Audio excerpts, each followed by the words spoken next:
உலகத்துல நீ நிக்கிறதே தெரியாது, அதுக்குள்ள உனக்கு ஒரு குட்டி மூளை இருக்கு.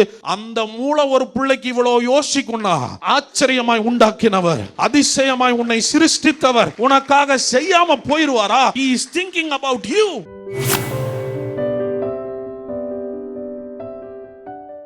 நிறைய நேரத்துல கர்த்தர் செய்யறன்னு சொல்றத நம்ம கையில் எடுத்துட்டு நான் பாத்துக்கிறேங்கிறோம். No, you cannot. தேவன் படைச்சு கொடுத்த இந்த வாழ்க்கையை பராமரிக்கிறதுக்கு கூட நம்மள்ட்ட கிடையாதுங்க, கஷ்டப்பட்டு இருக்கிறோம். ஆனா அங்க ஒண்ணு, அந்த மிருகங்களெல்லாம் குட்டி போட்டு அது வாட்டுக்கு போயிருது. அது தானாக பிழைக்கிறதுக்கான சூழலை கர்த்தர் இந்த பூமியிலே வச்சிருக்கும் போது உங்களை என்னையும் பார்த்து இயேசு சொல்றார், நீ ராஜ்யத்தை தேடி இதெல்லாம் உனக்கு கூட கொடுக்கப்படும். கர்த்தர் பேசுறது எல்லாமே உங்களுக்கு தான். கர்த்தர் சில வெளிப்பாடுகளை கொடுப்பார், உங்கள் விசுவாசத்தை அதிகரிப்பார், சில கோட்பாடுகளை உங்களுக்கு கற்றுக் கொடுப்பார். இதெல்லாம் நீங்க செய்ய ரெடினா உங்க வாழ்க்கையில பிளெஸிங் ஸ்டார்ட் ஆயிடுச்சுன்னு அர்த்தம். Nobody can stop it. Bible ஃபுல்லா நீங்க பாத்தீங்கன்னா ஆண்டவர் பொருளாதாரத்தை பத்தி பேசும்போது சொல்றாரு, நீயோ கடன் வாங்காதிருப்பாய் ஆனால் அநேகருக்கு. இது யாருக்கு தெரியுமா? இது யாருக்கு சொன்னாரு? பழைய ஏற்பாட்டில் சொன்னாரு. அப்ப புதிய ஏற்பாட்டில் எப்படிங்க சொல்லியிருப்பாரு? நம்ம இதெல்லாம் சும்மா ஜபத்துல யூஸ் பண்ணிக்கிறோம். This is real. வேதம் சொல்கிறது, தம்முடைய ஊழியக்காரரின் சுகத்தை விரும்புகிற, ஊழியக்காரரின் சுகம்னு தமிழ்ல போட்டிருக்குல்ல, இங்கிலீஷ்ல போட்டிருக்கு ப்ராஸ்பரிட்டி ஆஃப் ஹிஸ் சர்வன்ட்ஸ்.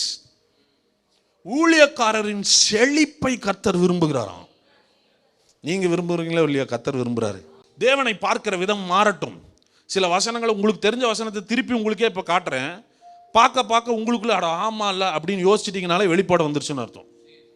பொல்லாதவர்களாகி நீங்கள் உங்கள் பிள்ளைகளுக்கு என்ன ஈவுகளை கொடுக்கிறீர்கள்?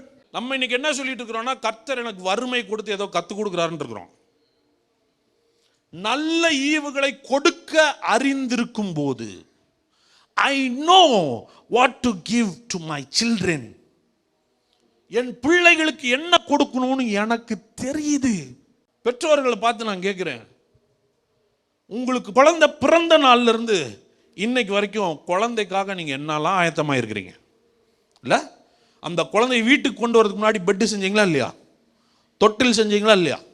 எங்க வீட்டில் தொட்டில் மாட்ட கம்பி இல்லை.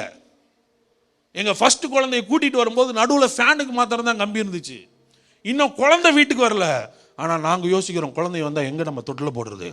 மேல கம்பியிலே கூட்டிட்டு ஒரு ஆளை, இதுக்குன்னே ஒரு ஜம்பர் ஆணி இருக்கு, அதை அடிச்சு ஒரு தொட்டில. என் குழந்தை வரலங்க, ஆனா நான் நினைக்கிறேன் வந்தா அது எங்க படுக்கும்? இல்ல, ஒரு குழந்தை வர்றதுக்கு முன்னாடி தொட்டில் மாட்ட ரெடி பண்றீல. ஒரு குழந்தை வளர்ந்தோடனே ட்ரெஸ், குழந்தை பிறக்குதுன்றப்ப வெளியே போய் ட்ரெஸ் வாங்கிட்டு வரல. ஏன்னா அதுக்கு உள்ள என்ன இல்லை, ட்ரெஸ் போடாம ஃபர்ஸ்ட் ட்ரெஸ் போடணும், துண்டு வேணும், வாங்கிட்டு வரீங்களா? வீட்டுக்கு கூட்டு வந்தா தொட்டல் வைக்கிறீங்களா? அடுத்தது வெளியே கூட்டு போனா அதுக்கு தகுந்த ட்ரெஸ் வாங்குறீங்களா? பால் பாட்டில் வாங்குறீங்களா? அதுக்கு தேவையான ஊட்டச்சத்துக்களை வாங்குறீங்களா? 3 வயசு ஆனா ஸ்கூல்ல சேர்த்துறீங்களா? 3 வயசு ஆகும் போதே கல்யாணம் ஆனா என்ன பண்ணுவோன்னு நகையை சேர்த்துறீங்களா? இந்த மனசு உன்னை உருவாக்குன சின்ன உலகத்துல நீ நிக்கிறதே தெரியாது, அதுக்குள்ள உனக்கு ஒரு குட்டி மூளை இருக்கு. அந்த மூளை ஒரு பிள்ளைக்கு இவ்வளவு யோசிக்கும்னா, ஆச்சரியமாய் உண்டாக்கினவர், அதிசயமாய் உன்னை சிருஷ்டித்தவர் உனக்காக செய்யாம போயிருவாரா? He is thinking about you. இப்ப கேக்குறாரு, பொல்லாதவர்களாகிய உனக்கு இவ்வளோ பிளானிங் இருந்தா நன்மையானதை கொடுப்பது அதிக நிச்சயம். Which God are you believing in? நீங்க ஆராதிக்கிற தேவன், நீங்க நம்புற தேவன் எப்படிப்பட்ட தேவன் நம்புறீங்க? இருக்கிறதெல்லாம் புடுங்கிட்டு விட்டுருவாருன்னு நினைக்கிறீங்களா? நிறைய பேருக்கு காணிக்கையை பத்தி பேசினா ஆரம்பிச்சிட்டாருன்றாங்க. ஏன்னா பேசி பாக்கெட்ல இருக்கலாம் என்ன பண்ணிடுவாங்களா? ஐயோ ஐயோ, நீங்க தேவனை நம்புறத விட பணத்தை நம்புறீங்க. கொடுத்ததெல்லாம் யாரு? வாழ்க்கையில கர்த்தர் நிறைய ஆசீர்வாதங்களை கொடுத்திருக்கிறார். பழைய ஏற்பாட்டில் கர்த்தர் சொல்றாரு, ஐஸ்வர்யத்தை சம்பாதிக்கிறதுக்கு பலன் கொடுத்தவர் அவரே. நம்ம வாழ்க்கை ஃபுல்லாக ஒரு 10 கோடி சம்பாரிச்சிருப்பீங்களா இது வரைக்கும்? சரி, 10 கோடி ஓவராக இருக்குல்ல?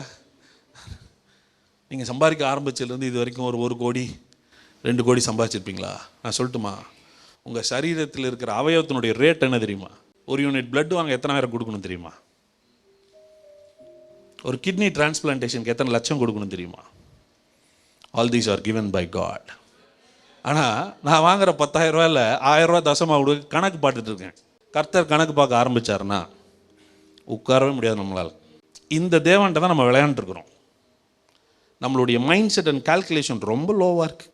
தேவனோட பணம் பெருசாக தெரிஞ்சதுன்னா நம்ம இன்னும் வளரலன்னு அர்த்தம். ரொம்ப லோவாக இருக்குது. Grow up. Church should grow up. சபை வளரணும். ஆமென்.